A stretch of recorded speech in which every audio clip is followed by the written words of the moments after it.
Good morning, Emperor Eagles. Happy Monday, April 11th. Now, I say the date today because we are in the month of April, and April is Autism Awareness Month.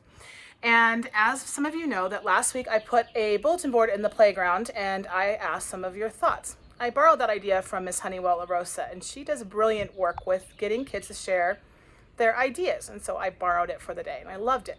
So I put on the board, what is autism? What do you know about it? And what do you want to know? And there were some genius questions and answers on there, and I love it. So let's start off with autism is a communication disorder. That means students struggle to communicate how they feel, and they also struggle to communicate understanding how other people feel.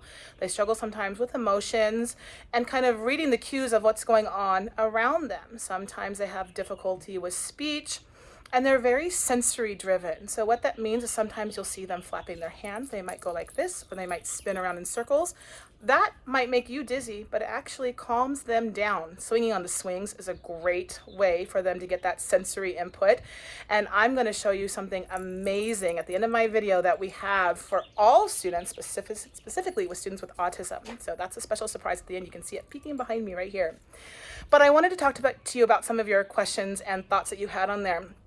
One of the things that someone wrote, which was probably the most brilliant thing I've ever seen, is that students with autism don't always get all the support that they need, but they deserve more support. And I thought that was such a brilliant thought. And that is true.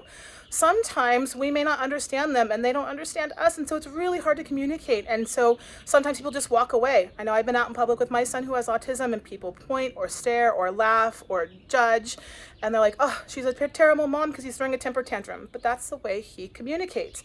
Or sometimes at school, why are you flapping your hands? Instead of just minding your own business and letting them flap their hands, that's the way that calms them down. It's a sensory thing that's important to them. You guys ask questions like, can you catch autism? No, you can't. And they also ask, are you born with it? We don't really know if you're born with it or if it changes over time. Scientists are still studying that, but you can't get it from anybody else. But you can learn to understand others. It's pretty difficult. I struggle with my son sometimes, struggling to understand him and what he needs and what he wants, because sometimes he goes from 0 to 60. He's trying to tell me what he wants, and I can't always understand him. And so he'll have a little bit of a meltdown, and it's like, oh, I'm so frustrated, and he's frustrated, and everybody just ends up frustrated. But what we can do is have these conversations of how can we help, what can we do. Ignore the things that might seem odd to you, but to them, they're perfectly, perfectly normal. You may know that in the TV show Big Bang Theory, Sheldon has talked about autism, and his brain is brilliant. A lot of students with autism, it can be have learning issues with it, but their brains can also think very, very differently. We call it outside the box. They think differently because the emotions don't really get in the way, and so they're able to see things from a different point of view, which makes their perspective very unique and very important to who we are in society. There'll be books in the library about people with autism that have changed the way we do things. And so take a minute to look at those books as well. One of the things people asked is, how do you get it? The scientists don't really know. We know it doesn't come from vaccines. And we're still really, really studying how does autism start? And then someone else said, they asked the question, does it go away? Doesn't really go away ever, but a lot of students will learn strategies that will help them communicate better and communicate differently with others, and also the adults around them learn how to communicate with them as well. They might use picture cards, they might use different sensory tools, and so it's not a matter of going away, it's a matter of using the strategies to be able to communicate with others so that we're not having the temper tantrums and meltdowns, and that we understand what they need. So like we said, sensory is your sight, your sound, your touch, your taste. And so, for example, my son, he doesn't really like a lot of food because the taste is too overwhelming to him. So his sensory taste buds are just overwhelmed. Noise might bother him. So you'll see sometimes students with autism cover their ears or wear headphones, because what might be a regular sound to you will be a super loud sound to them. Sometimes they'll wear a weighted vest over their clothing, and that kind of keeps them calmer. It sets their core down, their middle, their belly, and it kind of weights them down to the ground, because sometimes they feel kind of like weightless and that they're kind of hard to keep their feet on the ground. So it might be hard to understand for you, but when you work and live with people with autism, you'll start to see it. But my whole point in sharing all of these things is that we don't judge others. We don't sit there and point and say, why are you wearing that? What is happening? What are you doing?